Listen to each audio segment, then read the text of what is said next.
Hi friends, once again welcome back to Edututor. തമ്പനെയിലിൽ കാണിച്ചിരിക്കുന്ന topics തന്നെയാണ് ഇന്ന് നമ്മളിവിടെ ഡിസ്കസ് ചെയ്യാൻ പോകുന്നത്. നമ്മളിൽ പലരും ഫേസ് ചെയ്യുന്ന ഒരു പ്രോബ്ലമാണിത്. I understand the lesson when the teacher explains it, but during the exam I cannot write the answer in my own English.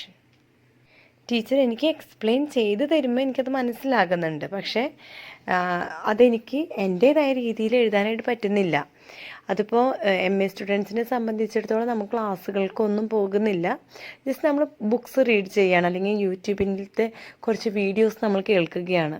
അപ്പോൾ ഇതൊക്കെ കേൾക്കുമ്പോൾ നമുക്ക് മനസ്സിലാകുന്നുണ്ടായിരിക്കും എന്താണ് കൺസെപ്റ്റ് എന്നും എല്ലാ കാര്യങ്ങളും നമുക്ക് മനസ്സിലായിട്ടുണ്ട്. പക്ഷേ പ്രശ്നം എവിടെ വരുന്നത്? എക്സാമിന് പോകുമ്പോൾ 5 പേജ് 6 പേജൊക്കെ എഴുതേണ്ടി വരുന്നിടത്ത് നമുക്ക് 4 പേജ് പോലും നമുക്ക് നമ്മുടെ സ്വന്തമായിട്ട് എഴുതാൻ സാധിക്കില്ല. അപ്പോൾ 2 പേജൊക്കെ കഷ്ടിച്ച് നമ്മൾ എന്തോരം ബുദ്ധിമുട്ടി എഴുതുന്നത് അല്ലേ?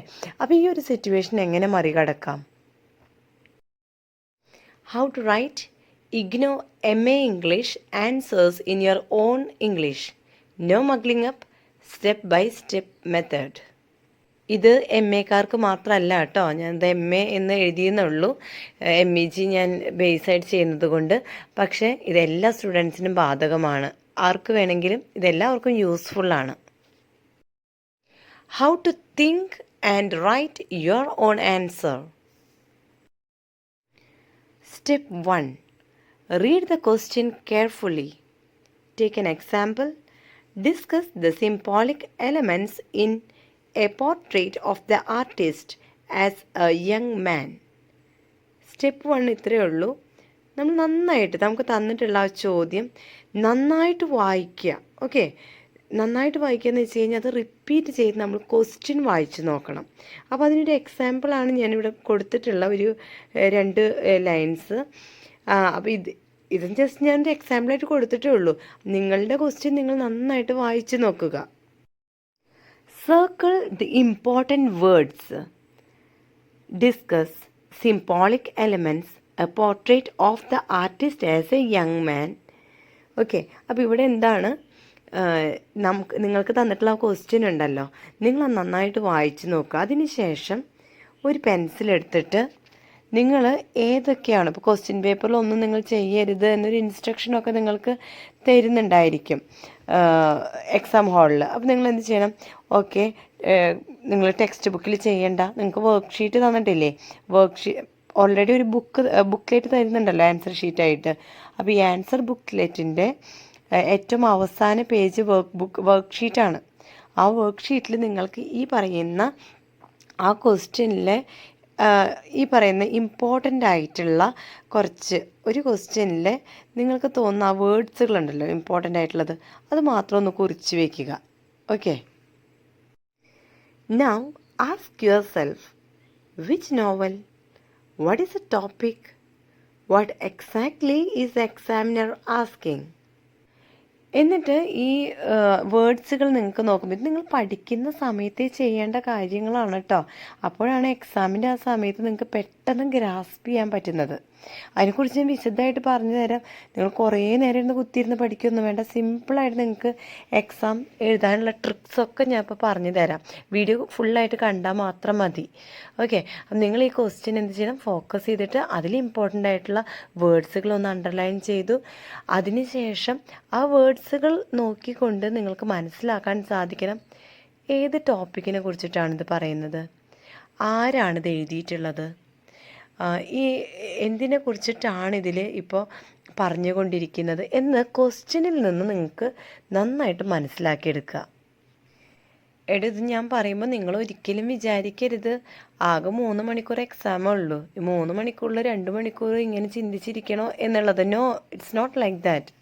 അതിനെക്കുറിച്ച് ഞാൻ പിന്നെ പറഞ്ഞു തരാം. ഈ വീഡിയോയിൽ തന്നെ ഞാൻ ഉൾപ്പെടുത്താം ഇതിനൊക്കെ എങ്ങനെയാണ് ടൈം മാനേജ്മെൻറ്റ് നിങ്ങൾ ചെയ്യേണ്ടതെന്ന്. ഓക്കെ, അപ്പോൾ അതൊക്കെ ജസ്റ്റ് നിങ്ങളൊന്ന് മൈൻഡിൽ വെക്കൂ കേട്ടോ ഈ കാര്യങ്ങൾ. ഇതിനെക്കുറിച്ച് ഒന്നും കൂടി ഞാൻ പിന്നെ പറഞ്ഞു തരാം. Step 2, brain Storm. Before writing English, write 5 to 6 ideas in any language. Example Stephen, bird simple, flight, religion, freedom, artist. ഇതിൽ എക്സാമ്പിൾ ഞാൻ കൊടുത്തിട്ടുള്ളത് ഇപ്പം ഞാൻ തന്നിട്ടുള്ള ആ 2 ലൈൻ ഉണ്ടല്ലോ, ആ കോഡ്സിന് അനുബന്ധിച്ചിട്ടുള്ളതാണ്. അപ്പോൾ അത് നിങ്ങൾ നോക്കണ്ട, അത് ഞാൻ നിങ്ങൾക്ക് മനസ്സിലാവാൻ വേണ്ടിയിട്ടൊരു എക്സാമ്പിൾ സഹിതം തന്നതാണ്. ഇത് ഇത്രയേ ഉള്ളൂ. നിങ്ങൾ ഓൾറെഡി ക്വസ്റ്റ്യൻ കണ്ടു. ക്വസ്റ്റ്യനിൽ നിങ്ങൾ ഇമ്പോർട്ടൻ്റ് ആയിട്ടുള്ള കാര്യങ്ങൾ ഒന്ന് സർക്കിൾ ചെയ്ത് മാർക്ക് ചെയ്ത് വെച്ചു. അതിനുശേഷം നെക്സ്റ്റ് സ്റ്റെപ്പ് എന്ന് പറയുന്നത്, നിങ്ങൾക്കിപ്പോൾ മനസ്സിലായിട്ടുണ്ടാവും, ഇത് ഏത് ഭാഗത്ത് നിന്നാണ് എടുത്തിട്ടുള്ളത്, അല്ലെങ്കിൽ ആരാണ് ഇതിൻ്റെ ഓതർ, അങ്ങനത്തെ കുറച്ച് കാര്യങ്ങൾ നിങ്ങളുടെ മൈൻഡിൽ ഇപ്പോൾ ഓൾറെഡി വന്നിട്ടുണ്ട്. അതിനുശേഷം നിങ്ങൾ എന്ത് ചെയ്യണം, നിങ്ങളുടെ മൈൻഡിൽ വേറൊരു കാര്യം കൂടി ഇപ്പോൾ വന്നിട്ടുണ്ടായിരിക്കും. എന്താ കാര്യം? ഈ സ്റ്റോറി നിങ്ങൾ പഠിച്ചിട്ടുണ്ട്, അല്ലെങ്കിൽ ഈ നോവൽ നിങ്ങൾ പഠിച്ചിട്ടുണ്ട് എന്ന് വെച്ച് കഴിഞ്ഞാൽ, ആ നോവലിനെയോ ആ സ്റ്റോറിയേനോ എന്തോ ആവട്ടെ, ആ ഒരു ചാപ്റ്ററിനെ കുറിച്ചിട്ട് അല്ലെങ്കിൽ ആ ക്വസ്റ്റിൻ്റെ ആൻസറിനെ കുറിച്ചിട്ട് നിങ്ങൾക്ക് നിങ്ങളുടെ ലാംഗ്വേജിൽ, മലയാളത്തിലാണെങ്കിൽ മലയാളത്തിൽ, അല്ലെങ്കിൽ ഏത് ലാംഗ്വേജിലാണെങ്കിൽ ആ ലാംഗ്വേജിൽ നിങ്ങൾക്ക് ആൻസർ നിങ്ങളുടെ മൈൻഡിൽ വന്നിട്ടുണ്ടായിരിക്കും. നിങ്ങളുടെ മൈൻഡിൽ വന്നിട്ടുള്ള ആ ഐഡിയ ഉണ്ടല്ലോ, അത് ഒരു 5-6 ആ ഐഡിയ മാത്രം പുറത്തെടുത്തിട്ട് അത് നിങ്ങൾ മലയാളത്തിൽ ഒന്ന് എഴുതി വെക്കാൻ പറ്റുകയാണെങ്കിൽ ഏറ്റവും ബെസ്റ്റാണ് കേട്ടോ. എന്നുവെച്ചാൽ നിങ്ങൾ ഒട്ടും സമയം കളയരുത്. കാരണം ഒരു ക്വസ്റ്റ്യൻ നമുക്കൊരു 20 മിനിറ്റിൻ്റെ അകമൊക്കെ നിങ്ങൾ കവർ ചെയ്ത് എടുക്കണം, 15 to 20 മിനിറ്റ്. എന്നാലേ നമുക്ക് ആ ഒരു എക്സാം നല്ല മാർക്കോട് കൂടി ഫിനിഷിങ് ചെയ്യാൻ പറ്റുള്ളൂ. അപ്പോൾ ഇത് സമയം എടുക്കാതെ ചെയ്യേണ്ട ഒരു പ്രോസസ്സാണ്. ഒരു 5-6 സെൻറ്റൻസസ് ഒന്നെങ്കിൽ മൈൻഡിൽ നിങ്ങൾ മലയാളത്തിൽ ചിന്തിക്കുക, അല്ലെങ്കിൽ മലയാളത്തിൽ ചിന്തിച്ച കാര്യം ലാസ്റ്റ് വർക്ക്ഷീറ്റ് ഉണ്ടല്ലോ അവിടെ ഒന്ന് പെൻസിൽ കൊണ്ട് സ്ക്രിബിൾ ചെയ്യുക. ഓക്കെ, പെൻസിൽ കൊണ്ട് എഴുതി വയ്ക്കുക. Step 3, convert ideas into simple English. അപ്പോൾ അടുത്തൊരു സ്റ്റെപ്പ് എന്താ, നമ്മൾ മലയാളത്തിൽ അല്ലെങ്കിൽ നമ്മളുടെ മദർ ടങ് ലാംഗ്വേജിൽ, നേറ്റീവ് ലാംഗ്വേജിൽ നമ്മൾ എന്താണോ ചിന്തിച്ച് വെച്ചിരിക്കുന്നത് അത് നമ്മൾ ഇംഗ്ലീഷിലോട്ട് ഇനി ആക്കാൻ പോവുകയാണ്. Instead of the intricate symbolic framework encapsulates, right? The novel contains many symbols. These symbols explain Stephen's growth as an artist. ഇത് ഒരേ സെൻറ്റൻസ് തന്നെ 2 രീതിയിൽ ആൻസർ ചെയ്യാൻ തുടങ്ങിയതിൻ്റെ പ്രത്യേകതയാണ്. ഇപ്പം നമ്മൾ വലിയ ഹൈ പിച്ചായിട്ട് നമുക്ക് ഇംഗ്ലീഷൊക്കെ അത്യാവശ്യം അറിയാം, അല്ലെങ്കിൽ നമ്മളെല്ലാം കാണാപ്പാടങ്ങ് പഠിച്ചു വെച്ചിരിക്കുന്ന ആൾക്കാരൊക്കെ ആണെങ്കിൽ ആ രീതിക്ക് അങ്ങോട്ട് എഴുതി തള്ളി മറയ്ക്കാം. അപ്പോൾ കുറച്ച് ഇതുപോലെ ഹൈ ആയിട്ടൊക്കെ. അപ്പോൾ പക്ഷെ അങ്ങനെയല്ല, നമ്മളിവിടെ ഞാനിപ്പോൾ അങ്ങനെയുള്ള കുട്ടികളോടല്ല, നന്നായി ഇംഗ്ലീഷൊക്കെ അറിയുന്ന അങ്ങനെയുള്ള കുട്ടികളോടല്ല ഞാൻ സംസാരിക്കുന്നത് നിലവിൽ. ഓക്കെ, അല്ലെങ്കിൽ എല്ലാം ബൈ ഹാർട്ട് ചെയ്ത് പോകുന്ന കുട്ടികളോടല്ല ഞാൻ സംസാരിക്കുന്നത്, സാധാരണക്കാരായിട്ടുള്ള കുട്ടികളോടാണ്. സാധാരണക്കാരെന്ന് ഉദ്ദേശിക്കുന്നത് ഇംഗ്ലീഷിൽ ആൻസർ ചെയ്യാനായിട്ട് ബുദ്ധിമുട്ടുന്ന കുട്ടികളോടാണ് കേട്ടോ സംസാരിക്കുന്നത്. അപ്പോൾ ബാക്കി ഇത് യൂസ്ഫുൾ അല്ല എന്ന് തോന്നുന്നവർക്ക് ഇപ്പോൾ തന്നെ സ്കിപ്പ് ചെയ്ത് പോവാം. അപ്പോൾ ഇതിന് ശേഷം ഞാൻ കുറച്ച് ടിപ്സും കാര്യങ്ങളും പറയുന്നുണ്ട്. പക്ഷെ നിങ്ങൾ നന്നായി പഠിക്കുന്ന കുട്ടികളാണെങ്കിൽ നിങ്ങൾക്ക് അതിൻ്റെ ആവശ്യം വരില്ലായിരിക്കും. ഓക്കെ, അപ്പോൾ നോക്കാം. അപ്പോൾ നമുക്കിങ്ങനെ വലിയ ഹൈഫൈ ആയിട്ട് ചെയ്യുന്നതിന് പകരം നിങ്ങൾക്ക് നിങ്ങളുടേതായ ലാംഗ്വേജിലേക്ക് മാറ്റി എഴുതുന്ന രീതിയാണ്. ആദ്യം തന്നെ എന്ത് പറയാം, ഈ നോവൽ ഓക്കെ, അല്ലെങ്കിൽ ഈ ഒരു സ്റ്റോറി എഴുതിയിരിക്കുന്നത് ഇന്നാളാണ്, അങ്ങനെയൊക്കെ നമുക്ക് സ്റ്റാർട്ട് ചെയ്യാം അല്ലേ. അപ്പോൾ the novel is written by എന്ന് എഴുതാം, അല്ലെങ്കിൽ it is one of the most prominent novel, അങ്ങനെയൊക്കെ. അതൊക്കെ നിങ്ങൾക്ക് നിങ്ങളുടേതായ രീതിയിൽ ഒരു ട്രിക്ക് ഞാൻ പറഞ്ഞുതരാം. നിങ്ങൾ പഠിക്കുമ്പോഴേ ഒരു കാര്യം നിങ്ങൾ പഠിച്ചു വെച്ചോ, അതിപ്പോഴേ ഞാൻ പറയുകയാണ്. ഒന്ന്, ഏതൊരു ഭാഗം എഴുതിയതും ആരാണ്, ഓക്കെ, ഏത് ഓതറാണ് എഴുതിയിട്ടുള്ളത് നിർബന്ധമായിട്ടും പഠിച്ചു വയ്ക്കുക. ഓക്കെ, ശേഷം പറ്റുകയാണെങ്കിൽ ആ ഒരു ചാപ്റ്റർ എഴുതിയ വർഷം, ഇപ്പം നോവലാണ് അല്ലെങ്കിൽ ഒരു പോയട്രി ആണ്, അപ്പോൾ അത് എഴുതിയ വർഷം നിങ്ങൾക്ക് അറിയാമെന്ന് വെച്ച് കഴിഞ്ഞാൽ അത് പഠിച്ചു വയ്ക്കുക. ഈ ഫസ്റ്റ് പാരഗ്രാഫ് ഉണ്ടല്ലോ, വളരെ ഇമ്പോർട്ടൻ്റ് ആണ്. ടീച്ചേഴ്സിൻ്റെ കണ്ണ് പോകുന്നത് ഈ ഫസ്റ്റ് പാരഗ്രാഫിലോട്ടാണ്. അപ്പോൾ അത് പഠിച്ചു വയ്ക്കുക. അതെങ്ങനെ പഠിച്ചു വയ്ക്കണം, കാണാണ്ടൊന്നും പഠിക്കണ്ട കേട്ടോ. ഫസ്റ്റ് ലൈൻ നിങ്ങൾക്ക് ഇങ്ങനെ പഠിച്ചു വയ്ക്കാം. ഇപ്പോൾ ഒരു പോയം ആണ് എഴുതിയിട്ടുള്ള, പോയത്തെക്കുറിച്ചാണ് പറയുന്നതെന്ന് വെച്ച് കഴിഞ്ഞാൽ, അല്ലെങ്കിൽ ഒരു ഡ്രാമയോ എന്തോ ആവട്ടെ, ആ ഒരു ചാപ്റ്ററിൻ്റെ പേരുണ്ടായിരിക്കുമല്ലോ, അത് എഴുതിയതിന് ശേഷം ചാപ്റ്ററിൻ്റെ പേര് എഴുതുക, എന്നിട്ട് അല്ലെങ്കിൽ ആ ഒരു പോയത്തിൻ്റെ പേര് എഴുതുക. എന്നിട്ട് it is one of the greatest work in English literature എന്നൊന്ന് എഴുതി വെച്ചോ. അതിനുശേഷം സെക്കൻഡ് ലൈനായിട്ട് നിങ്ങൾക്ക് ഇങ്ങനെ എഴുതാം, ഇറ്റ് ഈസ് റിട്ടൺ ബൈ, ആരാണ് അത് എഴുതിയിട്ടുള്ളത് എന്ന് നിങ്ങൾക്ക് അറിയാമെന്ന് വെച്ച് കഴിഞ്ഞാൽ അത് എഴുതി വയ്ക്കുക. ഇൻ എന്ന് എഴുതിയിട്ട് അതിൻ്റെ ഡേറ്റും കൂടിയും എഴുതാം. പിന്നെ നിങ്ങൾ എഴുതേണ്ട കാര്യം, ഇപ്പോൾ നിങ്ങൾക്കൊരു പോയമാണോ എന്തിട്ടാണെന്ന് വെച്ചാലും അതിൻ്റെ തീം ഉണ്ടായിരിക്കും, തീം. അപ്പോൾ the theme of the poetry ഈസ്ന്നോ അങ്ങനെ എന്തെങ്കിലും പറഞ്ഞിട്ട് തീം എന്ന് എഴുതുക. ചാപ്റ്ററിൻ്റെ പേര് കൊടുത്തിട്ട് അതിൻ്റെ തീം ഈസ് എന്ന് പറഞ്ഞിട്ട് അല്ലെങ്കിൽ ആർ എന്ന് പറഞ്ഞിട്ട് എന്തൊക്കെയാണ് തീംസ് വരുന്നത് എന്ന് നിങ്ങളൊന്ന് ഏകദേശം നോക്കി വയ്ക്കുക. ഒരു 3-4 പോയിൻറ്റ്സ് മതി. ഓക്കെ, ഇപ്പോൾ ലവ്, കെയർ അങ്ങനത്തെ എന്തെങ്കിലുമൊക്കെ ആയിരിക്കും, ചെറിയ ചെറിയ കാര്യങ്ങളൊക്കെ, ഫ്രണ്ട്ഷിപ്പ് അങ്ങനത്തെ, അല്ലെങ്കിൽ അങ്ങനെ എന്തെങ്കിലും വാല്യൂസ് ആയിരിക്കുമല്ലോ. അങ്ങനെ എന്താണ് തീമായിട്ട് അവിടെ വരുന്നതെന്ന് നിങ്ങൾ ആദ്യമേ നോട്ട് ചെയ്ത് വെച്ചിട്ട് ഈ കാര്യങ്ങളൊക്കെ എല്ലാ ചാപ്റ്ററിലും ഒന്ന് പഠിച്ച് വെച്ചിട്ട് അതെല്ലാ ചാപ്റ്ററിലും ഫസ്റ്റ് ഇൻട്രൊഡക്ഷനിൽ എഴുതി വയ്ക്കുക. ഇത് തന്നെ കൺക്ലൂഷനിലും നിങ്ങൾക്ക് പോരും കേട്ടോ. ഈ ഇൻട്രൊഡക്ഷനിൽ എഴുതുന്ന സാധനം തന്നെ നമുക്ക് കൺക്ലൂഷനിലും എഴുതാം. ഇനി അടുത്ത സ്റ്റെപ്പ് 4, യൂസ് 1 ഐഡിയ 1 പാരഗ്രാഫ്. ഞാൻ നിങ്ങളോട് നേരത്തെ കുറച്ച് ഒരു 6-7 പോയിൻറ്റ്സ് മലയാളത്തിൽ ചിന്തിച്ച് വെക്കാൻ പറഞ്ഞില്ലേ, അതവിടെ നിൽക്കട്ടെ കേട്ടോ. അത് നമുക്ക് ആവശ്യം വരുന്നത് ഇപ്പോഴാണ്. അത് നമ്മൾ ഓരോ പാരഗ്രാഫിനും ഒരു ഐഡിയയ്ക്ക് ഒരു പാരഗ്രാഫ് വെച്ച് ചെയ്യുക. എന്ന് വെച്ച് കഴിഞ്ഞാൽ ഒരു 5-6 പാരഗ്രാഫുകളായിരിക്കും നമുക്ക് ആവശ്യമായിട്ട് വരിക. ഫസ്റ്റ് പാരഗ്രാഫിൽ നമ്മൾ എന്തെഴുതണം? ഇൻട്രൊഡക്ഷൻ എഴുതണം. ഇൻട്രൊഡക്ഷൻ എങ്ങനെ എഴുതേണ്ടതെന്ന് ചെറിയ രീതിയിൽ ഞാൻ പറഞ്ഞു തന്നില്ലേ. പിന്നെ ഇപ്പോൾ അതിൽ സ്റ്റോറീസിൽ ആരൊക്കെയാണ് മെയിനായിട്ടുള്ള കഥാപാത്രങ്ങൾ, അതൊക്കെ നമുക്ക് ഇൻട്രൊഡക്ടറി പാർട്ടിൽ എഴുതാൻ പറ്റും. ഓക്കെ, ഇനി അതിൽ സെക്കൻഡ് പാരഗ്രാഫായിട്ട് എന്തിനെ കുറിച്ചിട്ടാണ് ആ പോയത്തിൽ അല്ലെങ്കിൽ ആ ഒരു നോവലിൽ നിങ്ങൾക്ക് തന്നിട്ടുള്ളത്. അപ്പോൾ അത് നിങ്ങൾ പോയിൻറ്റ്സ് ആയിട്ട് ഞാൻ പറഞ്ഞു എഴുതി വെക്കാനായിട്ട് ഒരു 5-6-7 പോയിൻറ്റ്സ് എഴുതാൻ പറഞ്ഞു ഇല്ലേ, മലയാളത്തിൽ ചിന്തിച്ച് വെക്കാൻ. അത് വരുന്നത് ഇവിടെയാണ്. ടീച്ചേഴ്സ് ഇഗ്നോയിൽ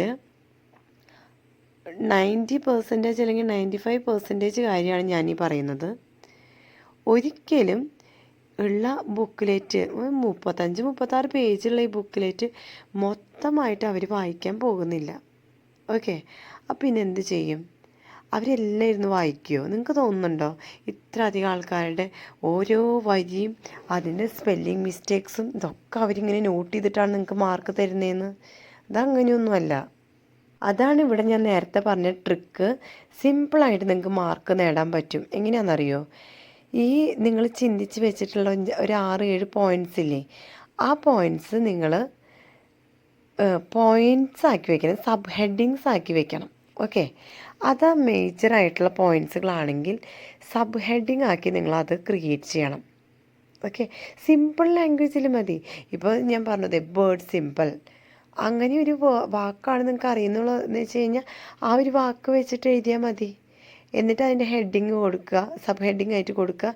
അതൊന്ന് അണ്ടർലൈൻ ചെയ്യുക. ഈ സബ് ഹെഡിങ്ങിൻ്റെ സൈഡിൽ മാർജിനിൽ ഒരു എന്തെങ്കിലും ഒരു ഇങ്ങനെ എന്താ പറയുക, ബോൾഡാക്കി വെക്കുക. ചെറിയ തോതിൽ ഒരു ഹൈഫൺ എന്തെങ്കിലും ഒരു ആരോ മാർക്കോ അല്ലെങ്കിൽ ഒരു റൗണ്ടാക്കിയിട്ട് ഒരു ബോൾഡാക്കി എന്തെങ്കിലും ഒരു ചിഹ്നമൊക്കെ വെച്ച് കൊടുക്കുക. എന്നിട്ട് നിങ്ങൾ ആ ഒരു സബ് ഹെഡിങ് എഴുതുക, അണ്ടർലൈൻ ചെയ്യുക. ഞാൻ എപ്പോഴും എക്സാമിന് ചെയ്യുന്നൊരു കാര്യമുണ്ട്, സ്കെയിൽ കൊണ്ടുപോകാറുണ്ട്. അതെന്തിനാണെന്ന് വെച്ച് കഴിഞ്ഞാൽ കുറച്ചും കൂടി ഒരു എലഗൻ്റ് ലുക്ക് കിട്ടാനായിട്ടാണ് ഞാൻ അങ്ങനെ ചെയ്യാറുള്ളത്. കാരണം നമുക്ക് പലപ്പോഴും ജിക് ജാക്ക് എന്ന് പറഞ്ഞിട്ടുള്ള രീതിയിൽ ഇങ്ങനെ നമ്മൾ അടിയിൽ ഇങ്ങനെ വരച്ചിടില്ലേ, അതിനേക്കാളും നല്ലതായിട്ട് എനിക്ക് പലപ്പോഴും തോന്നിയിട്ടുള്ളതാണ് കേട്ടോ ഞാൻ പറയുന്നത്. സബ് ഹെഡിങ് എഴുതിയിട്ടേ ഈ സ്കെയിൽ വെച്ചിട്ട് ഒരു വര വരയ്ക്കുക, അതിന് തൊട്ട് താഴെ ഒരു കുഞ്ഞു വരയും കൂടിയും അതിനോട് ചേർന്ന് വരയ്ക്കുക. ഒരു ഡബിൾ ലൈനായിട്ട് കിടക്കുമ്പോൾ ഇത്തിരി കൂടി ഭംഗി ഉണ്ടാവും എന്ന് എനിക്ക് തോന്നുന്നുണ്ട്. അല്ലെങ്കിൽ ഒരു സ്കെച്ച് പെന്നൊക്കെ കൈ പിടിക്കുകയാണെങ്കിൽ അതായാലും നല്ല ഭംഗിയുണ്ടായിരിക്കും. അതിന് ശേഷം ഈ സബ് ഹെഡിങ്ങിൻ്റെ സൈഡിൽ 2 കുത്തും ഒരു ഹൈഫണൊക്കെ ഇട്ട് കൊടുത്തതിന് ശേഷം ഒരു ലൈൻ വിട്ടിട്ട് നിങ്ങൾ ആൻസർ ചെയ്യാനായിട്ട് തുടങ്ങുക. ഓക്കെ, അപ്പോൾ ഒരു പാരഗ്രാഫ് നിങ്ങൾക്ക് അവിടെ കിട്ടും. അങ്ങനെ ഒരു 4-5 പാരഗ്രാഫ്സ് നിങ്ങൾ ഫോം ചെയ്തെടുക്കണം. ഓക്കെ. അതിന് ശേഷം ആറാമത്തെ പാരഗ്രാഫായിട്ട് നിങ്ങൾ കൺക്ലൂഷൻ എഴുതുക. സി, നിങ്ങൾ ഒരു പോസ്റ്റ് ഗ്രാജുവേറ്റ് സ്റ്റുഡൻ്റ് ആണ്. ഇപ്പോൾ MA ഞാൻ സ്പെസിഫൈ ചെയ്ത് പറയാം, MEG സ്റ്റുഡൻസ് ഒക്കെ ആണെന്ന് വെച്ച് കഴിഞ്ഞാൽ, അല്ലെങ്കിൽ MA സ്റ്റുഡൻസ് ഒക്കെ ആണെങ്കിൽ നിർബന്ധമായിട്ടും ഒരു 20 മാർക്ക് ക്വസ്റ്റ്യൻസിൽ 5 പേജെങ്കിലും നിങ്ങൾ കവർ ചെയ്യണം. ഓക്കെ. 20 മാർക്ക് ക്വസ്റ്റ്യനൊക്കെ 5 പേജ് നിങ്ങൾ കവർ ചെയ്യണം. മറ്റൊരു കാര്യം കൂടി, ഇത് ഞങ്ങൾക്ക് ഓർമ്മ വരുന്ന കാര്യങ്ങൾ ഇതിനിടയിൽ പറയുന്നതാണ് കേട്ടോ.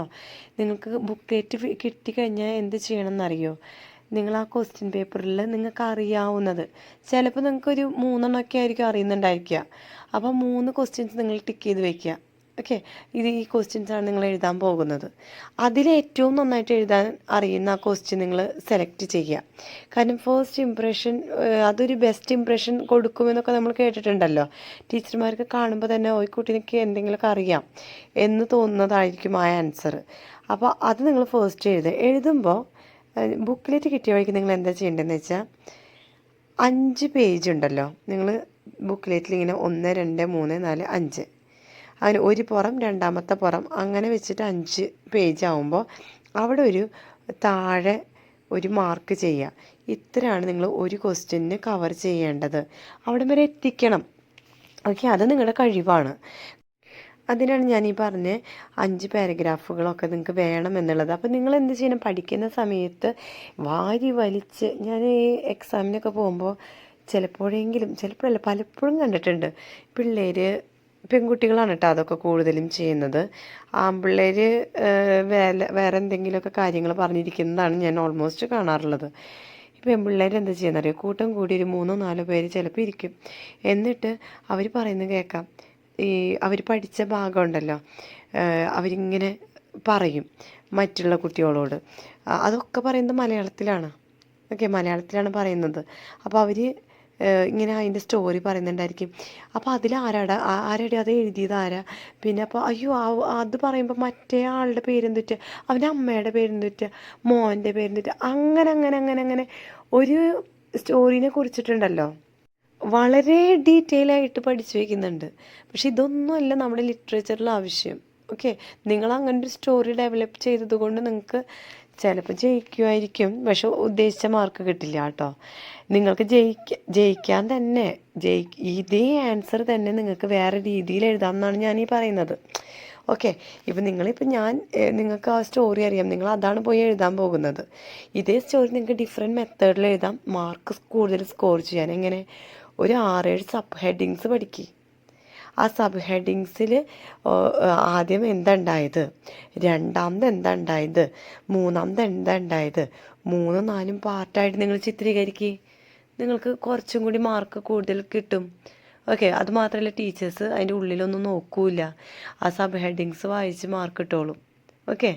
അപ്പോൾ അങ്ങനെ ഒന്ന് ചെയ്ത് നോക്കൂ. Step 6, don't memorise full answers. നമ്മളിൽ പലവരും ചെയ്തുകൊണ്ടിരിക്കുന്ന ഒരു മിസ്റ്റേക്കാണ്. എക്സാമിന് പോകുന്ന സമയത്ത് 2 മണിക്കാണ് എക്സാം എന്ന് വെച്ചാൽ 1:30, 1:45 വരെ നമ്മൾ കുറേ ക്വസ്റ്റ്യൻസ് ചിലപ്പോൾ പഠിച്ചവരുണ്ടായിരിക്കും കേട്ടോ. ചിലരാകെ കുറച്ച് ക്വസ്റ്റ്യൻസേ പഠിച്ചവരുണ്ടായിരിക്കുള്ളൂ. കൂടുതൽ പഠിച്ചവരാണെങ്കിലും കുറവ് പഠിച്ചവരാണെങ്കിലും പഠിച്ചിട്ടാണ് പോകണമെന്ന് വെച്ചാൽ ഭയങ്കര ടെൻഷനാണ്. കാരണം ഇനി അത് നമുക്ക് ഓർമ്മ വരുമോ എന്നുള്ളത്. അപ്പോൾ ഓർമ്മ വരുമോ എന്നുള്ളതിൻ്റെ ഈ ടെൻഷൻ മാറ്റാനായിട്ട് നിങ്ങൾ ഫുള്ളായിട്ടിരുന്ന് പഠിക്കല്ലേ, ഫുള്ളായിട്ടിരുന്ന് മെമ്മറൈസ് ചെയ്യല്ലേ. ഈ പറയുന്ന പോയിൻറ്റ്സ് വെച്ചിട്ട് പഠിക്കുക. ഓക്കെ. പോയിൻറ്റ്സ് മെമ്മറൈസ് ചെയ്യുക. പോയിൻറ്റ്സിലാണ് നിങ്ങളുടെ മാർക്ക് കെടുക്കുന്നത്. ഇതൊരു കാര്യം പറഞ്ഞു കഴിഞ്ഞിട്ട് എനിക്കൊരു കാര്യം കൂടി നിങ്ങളോട് പറയാനുണ്ട്. അതെൻ്റെ ഈ തംബ്നെയിലിനെ കുറിച്ചിട്ടാണ്. അതിനൊരു സ്പെഷ്യാലിറ്റി ഉണ്ട് കേട്ടോ, അത് ഞാൻ റിവീൽ ചെയ്യാം. ഓക്കെ. അപ്പോൾ മെമ്മറൈസ് ഓൺലി എന്തൊക്കെയാണ് നിങ്ങളിനി മെമ്മറൈസ് ചെയ്യേണ്ടത്? Themes, characters, symbols, important events, quotations. അപ്പോൾ ഒരു ചാപ്റ്ററിൽ ഈ കാര്യങ്ങളൊക്കെയാണ് നിങ്ങൾ ശരിക്കും പഠിച്ചിരിക്കേണ്ടത്. അല്ലാതെ നിങ്ങൾ വെറുതെ വാരി വലിച്ച് കുറേ കാര്യങ്ങളല്ല. ഒരു ക്വസ്റ്റ്യനിൽ നിങ്ങൾ പഠിച്ചിരിക്കേണ്ട കാര്യങ്ങളാണ് ഈ എഴുതിയിരിക്കുന്ന 5 പോയിൻറ്റ്സ്. ഇത് വെച്ചിട്ട് നിങ്ങൾ ആൻസർ ചെയ്താൽ എനിക്ക് തോന്നുന്നു നല്ല ഒരു ശതമാനം മാർക്ക് നിങ്ങൾക്ക് സ്കോർ ചെയ്യാൻ സാധിക്കും. ഇനി എൻ്റെ ഈ ഒരു തമ്പനയിലെ സ്പെഷ്യാലിറ്റി അല്ലെങ്കിൽ ഒരു പ്രത്യേകത എന്ന് പറയുന്നത് കണ്ട ഒരു കമൻ്റ് എനിക്ക് കിട്ടിയിരിക്കുന്നതാണ്. ആൽബി എന്നാന്ന് തോന്നുന്നു. ഞാൻ അത് വായിച്ചപ്പോൾ എനിക്ക് മനസ്സിലായത്. അപ്പോൾ ആൽബി താങ്ക് യു. കാരണം എന്താണെന്ന് വെച്ച് കഴിഞ്ഞാൽ ആ ഒരു കമൻറ്റിലാണ് എനിക്ക് ഇങ്ങനൊരു ഐഡിയ കിട്ടിയിരിക്കുന്നത്. എങ്ങനെ സെൽഫായിട്ട് നമുക്ക് കയ്യിൽ നിന്ന് എടുത്ത് ആൻസർ എഴുതാം. നമുക്ക് ഞാൻ കുറച്ച് സ്പോക്കൺ ഇംഗ്ലീഷിൻ്റെ ക്ലാസ്സസ് എടുത്തിരുന്നു. അപ്പോൾ ആ സ്പോക്കൺ ഇംഗ്ലീഷിൽ ഒരു ഭാഗമായിട്ട് അത് കണ്ടതിൻ്റെ ഭാഗമായിട്ടായിരിക്കണം ഇങ്ങനൊരു കമൻറ്റ് എഴുതിയത്. അപ്പോൾ അതിൽ നിന്നാണ് എനിക്കൊരു ഐഡിയ കിട്ടിയിരിക്കുന്നത്. അപ്പം എനിക്ക് ഭയങ്കര സന്തോഷം കേട്ടോ നിങ്ങളിങ്ങനെ കമൻറ്റ് ഇടുമ്പോൾ. സത്യത്തിൽ എനിക്ക് ഭയങ്കര സന്തോഷമാണ് നിങ്ങൾ കമൻറ്റ് ചെയ്യുമ്പോൾ. അപ്പോൾ ഈ ഒരു വീഡിയോയുടെ താഴെയും എൻ്റെ വീഡിയോ ഉപകാരപ്പെട്ടെങ്കിൽ നിങ്ങൾ കമൻറ്റ് ചെയ്യണം, ഉപകാരപ്പെട്ടില്ലെങ്കിലും കമൻറ്റ് ചെയ്തോളൂ കേട്ടോ. പിന്നെ സബ്സ്ക്രൈബ് ചെയ്യാതെ വീഡിയോ കാണുന്നവർ സബ്സ്ക്രൈബ് ചെയ്യണം. അതുപോലെ ഇതുപോലെ നിങ്ങൾക്ക് ഇനിയും ഉപകാരപ്പെടുന്ന ഏതെങ്കിലും വീഡിയോസ് നിങ്ങൾക്ക് ആവശ്യമാണെങ്കിൽ, അത് ഞാൻ ചെയ്താൽ നിങ്ങൾക്ക് ഉപകാരപ്പെടും എന്ന് തോന്നുകയാണെങ്കിൽ അത് എന്താണെന്നുള്ളത് നിങ്ങൾ കമൻറ്റ് ചെയ്തോളൂ. എന്നെക്കൊണ്ട് പറ്റുന്നതാണ്, എനിക്കറിയുന്നതാണെങ്കിൽ തീർച്ചയായിട്ടും ഞാൻ ചെയ്യാം. Okay. So thank you for watching the video. We'll meet you with the next video. Bye then. Take care and goodbye.